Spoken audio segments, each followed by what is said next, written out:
to have President Trump back in the great state of Texas.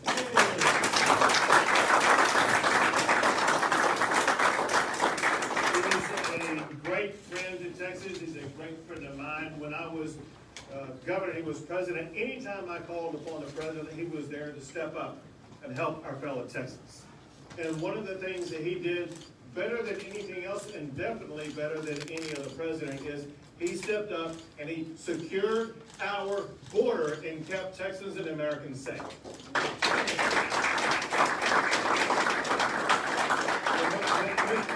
Things have changed so quickly and so dramatically under the Biden administration. It has been amazing and disastrous. For one, if you just look at the year-over-year numbers, look at this May versus last May. The increase of people coming across the border who've been apprehended has gone up more than 800% in just that May over May, and in April it was the exact same thing. We see something that needs to put in context, because you hear Vice President Harris talk about going down to the Northern Triangle as if solving the problem in those three countries is going to solve the problem with regard to the border.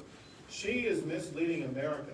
Because the fact of the matter is, there are people coming into the United States across our border from more than 150 countries across the entire globe. If she solves the problem in those three countries, which we know she can't, it means there's still more than 147 other countries to go to solve problems there. They're missing the point. There's one place to solve all the problems on the border, and that is on the border. And that's exactly where the Biden administration needs to devote their resources to get the job done. The problems are dramatic. Let me give you just one example about what's happened after you left presidency that we've seen in Texas and across the nation. It's probably the most deadly aspect of what is happening, and that is the importation of the deadly drug of fentanyl. Just 2 milligrams of fentanyl is a deadly dose. And just this calendar year, the Texas Department of Public Safety has seen a 2,000% increase in the amount of fentanyl that they have apprehended, and that's not counting what Border Patrol has apprehended. Just the Texas Department of Public Safety alone has apprehended more fentanyl to kill every man, woman, and child in the entire state of Texas. This is deadly, it's dangerous, and it's infesting regions across Texas as well as regions across the United States. So here's what Texas has done that I'm going to bring you up to speed on, that we have had to do to respond to this crisis. We launched Operation Lone Star, where we deployed 1,000 Texas Department of Public Safety officers as well as Texas National Guard, and they have already arrested almost 1,800 people for criminal violations, in addition to about 40,000 apprehensions of people who've come across the border illegally, and they have busted 41 stash houses. In addition to that, things got so bad that county judges, the lead officials in the border region counties, for the first time ever, they asked me to declare disaster. You remember I declared disaster for Hurricane Harvey and some other things like that? This is the first time ever I'm aware of that a governor had to make a disaster declaration for the border situation, and yet that's exactly what we did. And then the state of Texas, with the help of Lieutenant Governor Patrick, we passed in our state budget that I just signed more than $1 billion of funding for Texas to have to step up and secure our border. And then after that, they added an additional $250 million for Texas to begin building our own border wall to keep Texas safe. And then on top of that, we have a new program because we are seeing people coming across the border who have committed crimes before. And we want to arrest these people, and we through the Texas Department of Public Safety, are working collaboratively with sheriffs to make sure we have an arrest program. We're not going to be involved in catch and release.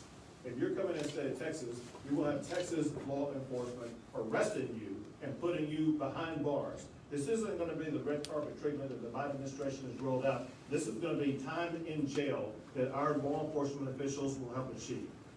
Two of the things I want to mention, one is that Governor Ducey and I, we triggered an interstate compact where other states can join in and assist us and help us to secure our border. And I know I don't have all the states, but I do want to mention the ones that I do have that are stepping up to help out by sending resources. It could be law enforcement officials, or it could be National Guard. We have Florida, Nebraska, South Dakota, Iowa, Ohio, Arkansas, Georgia, and more. Just know that the people of Texas, the people of America, thank you for stepping up and providing your resources to help secure the border, knowing full well that what comes across the border does not stay at the border. In fact, it goes to your states and other states across the entire country. Two other things that I created a Border and Homeland Security Task Force that involves all of our local sheriffs who help provide advice and information about what needs to be done, as well as property owner groups, ranchers who have been decimated by what's happened on their land. And let me just close with that. We're doing all that we can for one reason, and that's because the way that the people along the border are having their lives turned upside down. I cannot tell you the number of stories that I've heard from people who have had guns put to their heads or guns brandished at them in their ranches, in their homes, in their neighborhoods. They're afraid to have their children go play in their yards. The ranchers have their homes invaded, their fences ripped up, their livestock lost, their game lost. It is a far more dangerous situation than it's ever been. The people of Texas have been pleading for us to be able to step up and help restore safety and security in their lives, and that is exactly why Texas is stepping up and doing a job that is truly the federal government's job, a job that you did, but a job that the Biden administration is completely failing us on. Now with that, there's going to be 3 law enforcement officials who will provide you additional information, and then we will look forward to hearing your remarks. And it starts out with the Director of the Texas Department of Public Safety, Stephen Crawl.